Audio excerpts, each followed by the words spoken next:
and welcome to another deep dive. You know we love tackling complex issues, and this one's a doozy. It's all about the future of international education here in Canada. You sent us this report from the CSA Public Policy Center and the Dais, and wow, it's a real eye-opener. We're talking about big changes, tons of uncertainty, and a whole lot at stake. Yeah, this report doesn't pull any punches. It paints a pretty stark picture of where things are at and where they could be headed. So let's break it down. What's the big story here? Why is everyone so worried about the future of international education in Canada? Well, in a nutshell, Canada's been experiencing this massive boom in international student enrollment. Yeah, I remember reading something about that, like record-breaking numbers, right? Exactly. By the end of 2023, there were over 1 million international students in Canada. Can you believe that? That's triple the number from just 10 years ago. Wow, triple. That's incredible. But I guess that kind of rapid growth can create its own set of problems. You got it. Things were starting to feel a little unsustainable.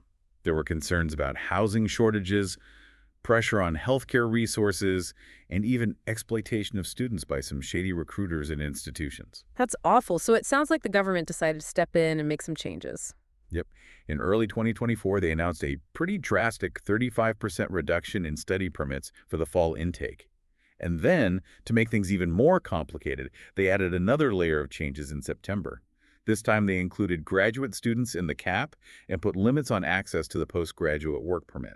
Hold on, the postgrad work permit, isn't that like a huge draw for international students? A lot of them see that as a pathway to permanent residency in Canada. Exactly. And that's why these changes caused such a huge shockwave. Suddenly, the future felt a lot less certain for a lot of people. Okay, so we've got explosive growth, sudden policy changes, and a whole lot of uncertainty. Where does this report fit into all of this? Well, it's not just about highlighting the problems, it's also about proposing solutions. It lays out 6 key themes for moving forward and provides some concrete recommendations for how to create a more sustainable and ethical international education system in Canada. Before we dive into all of that, I'm curious about the people behind this report. Who are the experts who put this together? It's a pretty impressive team. The report was a collaboration between the CSA Public Policy Center and the Dais. Okay, so for those of us who aren't policy wonks, what are those organizations all about? The CSA Public Policy Center focuses on issues facing Canadians, things like healthcare, education, and the economy. And the Dais is a think tank that specializes in policy and leadership, particularly in education. They brought together a team of economists, researchers, and get this, one of the authors actually spent over 30 years working in the Ontario government. Wow, that's some serious experience. Yeah, they definitely know their stuff. Okay, so this report is the result of some serious brain power, but where do we even begin to unpack all of this? Well, I think the best place to start is with the big question. What do we actually want from international education in Canada? Right. It's not just about filling classrooms or boosting the economy. There's so many other factors to consider. Absolutely, and that's one of the first things the report tackles. Right now, there's no real consensus on what our goals should be. Is it primarily about economic growth, enriching our universities, developing skilled immigrants, or maybe it's a combination of all of these things? It seems like a pretty fundamental question. How can we build a successful system if we don't even agree on what success looks like? Exactly. And to make things even more complicated, the federal and provincial governments haven't exactly been on the same page about this. So you've got different levels of government with different priorities, which creates confusion and makes it difficult to develop a cohesive national strategy. Okay, so we've got some work to do on the goal-setting front. But what about the students themselves? A lot of them come to Canada with dreams of building a life here, not just getting an education. How does this report address those aspirations? Well, it's not just about attracting students. It's also about supporting them and providing them with clear pathways to success. One of the key recommendations is to clarify immigration and career pathways for graduates. Yeah, because right now it sounds like a bit of a maze. It is. It's incredibly complex, and that uncertainty can be really stressful for students. Imagine arriving in a new country, investing time and money in your education, and still having no clue about your chances of staying permanently. It's like playing a game where you don't even know the rules. That'd be so frustrating. It is. And it's not just about reducing stress, it's also about attracting the right students. If we want people who are genuinely committed to making a long-term contribution to Canada, we need to give them a clear understanding of how that's possible. Okay, so clarity and transparency are crucial, but we also have to remember that Canada is facing this massive labor shortage. So how do we balance the needs of students with the needs of the Canadian economy? That's a really important question. And the report acknowledges this tension. On one hand, we want to align international student programs with labor market needs. Make sure that graduates are equipped to fill those gaps in the workforce. But on the other hand, we can't just treat students like economic units. Right, they're not just cogs in a machine. They have their own aspirations and dreams. Exactly. So it's about finding that balance, creating a system that benefits both students and the Canadian economy. One of the things the report suggests is developing better information resources that show how education translates into career opportunities. So students can make informed decisions about their studies, and employers can connect with graduates who have the skills they need. So kind of like a matchmaking service. Yeah. I love it. But let's be honest, not everyone in the system is playing by the rules. I remember reading about those institutions and agencies that were basically lying to students about their chances of staying in Canada. Yeah, those stories are really upsetting. And the report is very clear that those kinds of unethical recruitment practices need to be addressed. What kind of solutions are they proposing? Well, they're advocating for stricter penalties for those who engage in those shady practices. And they're also pushing for greater transparency in recruitment materials, so students have accurate information about their options and their chances of success. Okay, so cracking down on the bad actors and making sure everyone has access to accurate information. That makes sense. But how do we ensure that the institutions themselves are actually providing a quality education? That's where quality assurance comes in. And this is another area where the report highlights some serious concerns. Right now, the system is pretty fragmented. You've got different provinces with different standards and procedures, and it's not always clear how institutions are being held accountable for the quality of education they're providing. So basically, it's a bit of a free-for-all. Yeah, kind of. And the report argues that this lack of consistency is a problem. They're proposing a more streamlined approach to quality assurance with standardized assessments, regular audits, and clear reporting requirements. Okay, so more accountability and transparency. I'm sensing a theme here. Definitely. And they're also suggesting something called a Recognized Institutions Framework, or RIF. Okay, RIF, what's that all about? Think of it like a Michelin star rating system for universities. Institutions that meet or exceed certain quality benchmarks get special recognition. And this recognition could potentially even make the visa process easier for their students. Wow, that's a pretty big incentive to step up their game. But let's shift gears for a moment and talk about something that's often overlooked, the well-being of international students. This is so important. It's not just about academics. It's about recognizing that these students are human beings who are navigating a whole new world.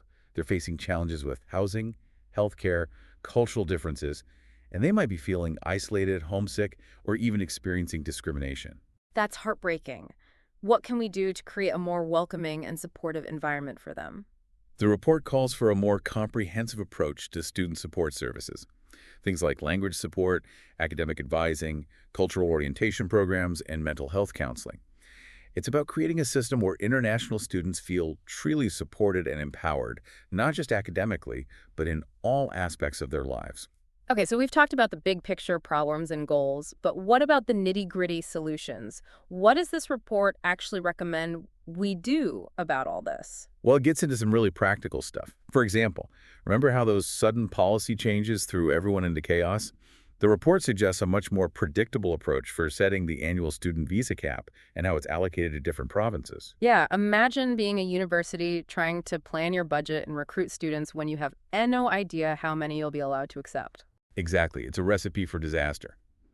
The report proposes setting the cap on a 3-year rolling basis, aligning with the government's broader immigration targets. That way, universities and provinces have time to adjust and plan strategically. So, less scrambling, more long-term thinking. Makes sense. But it's not just about the numbers, right? The report also talks about getting the provinces more involved in deciding which programs are eligible for that coveted postgraduate work permit. Right. Because each province has its own unique needs and priorities. Giving them more say in which programs qualify for the work permit helps tailor the system to those regional differences. A one-size-fits-all approach just won't cut it in a country as diverse as Canada. Okay, so more provincial power. Got it. But let's talk about the elephant in the room, immigration. This report emphasizes the need for greater transparency in those pathways. Right now, it's like trying to navigate a labyrinth blindfolded. Totally. And that uncertainty is a huge source of stress for students. Imagine arriving in Canada, investing time and money in your education, and still having no clue about your chances of staying permanently. It would drive me crazy. The report suggests creating a clear framework that outlines the eligibility criteria, the procedures, and the potential outcomes for students hoping to immigrate after graduation. Transparency is key. Not only would it reduce anxiety for students, but it would also benefit Canada by attracting those who are genuinely committed to making a long-term contribution. All right, so transparency is crucial. But what about ensuring those contributions actually align with Canada's needs? We keep talking about this massive labor shortage. How do we make sure international students are equipped to fill those It's gaps? not just about pushing them into high-demand fields. It's about giving them the tools and knowledge to succeed in those fields. The report suggests developing user-friendly resources that provide up-to-date information on job prospects, salaries, and the skills required for various occupations across Canada. So, like a one-stop shop for students and recruiters to figure out who needs what, where. I love it. Exactly. It would help students choose programs that align with both their aspirations and the demands of the Canadian job market. And recruiters could use this information to target students with the right skills for specific regions and industries. It's a win-win for everyone involved. Now, remember that juicy detail about institutions misleading students about their immigration chances. Mhm. Well, the report pulls no punches when it comes to dealing with those bad actors. Yeah, they're basically saying, let's crack down on these shady recruiters. The report calls for stricter penalties for unethical practices and emphasizes the need for clear standards and guidelines to protect students from deception and abuse. It's about time. But it's not just about punishment, right? We need to make sure the system is set up to encourage ethical behavior from the get-go. Absolutely. The report suggests looking at models like Manitoba's Code of Conduct for Recruiters or the ethical recruitment standards in Australia and the UK. It's about learning from the best and implementing practices that prioritize integrity and fairness. Transparency is key here, too. The report recommends that institutions be required to provide detailed information about everything from program quality and acceptance rates to tuition fees and the cost of living in different regions. No more hiding the fine print. Exactly. Students deserve to know what they're getting into before they make such a huge life decision. And this level of transparency would force institutions to compete on the basis of genuine quality and value, not misleading marketing tactics. Okay, so we've talked about aligning programs with labor needs, cracking down on unethical recruitment, and boosting transparency. But what about the actual quality of education? How do we make sure international students are getting their money's worth? That's where quality assurance comes in. Right now, there's a lot of inconsistency across Canada's designated learning institutions, or DLIs. While many are excellent, some are not so much. And it sounds like oversight is pretty fragmented with different standards and procedures in different provinces. You got it. The report proposes streamlining this whole process with standardized quality assurance assessments, regular audits, and clear reporting requirements. So, holding DLIs accountable for providing a high-quality educational experience, I like it. But the report goes even further, suggesting something called a Recognized Institutions Framework, or RIF. Yes, think of it like a Michelin star system for universities. Institutions that meet or exceed specific quality benchmarks get special recognition, potentially even making the visa process easier for their students. Wow, that's a pretty big incentive for universities to step up their game. But let's shift gears for a moment and talk about something that often gets overlooked: the well-being of international students. This is so important. It's about recognizing that their experience in Canada goes beyond academics. They need support in all aspects of their lives, especially when adapting to a new country and culture. Absolutely. We've already talked about the challenges they face with housing and healthcare, but what about their mental and emotional well-being? The report highlights the struggles many international students face in accessing mental health support and feeling truly integrated into their new communities. They might feel isolated, homesick, or even experience discrimination. That's awful. What can we do to create a more welcoming and supportive environment? The report calls for a more comprehensive approach to student support services. Think language support, academic advising, cultural orientation programs, and mental health counseling. It's about creating a system where international students feel truly supported and empowered. It sounds like we need to shift our mindset from seeing them as just a source of revenue to recognizing them as valuable members of our communities. Exactly. And to make sure these support services are adequately funded, the report recommends that DLIs be required to dedicate a portion of their international student tuition revenue towards them. That makes sense. It gives them a vested interest in ensuring student well-being. Okay, we've covered a lot of ground, but there's one more elephant in the room: Canada's tarnished reputation. Yeah, the fallout from those sudden policy changes has been significant.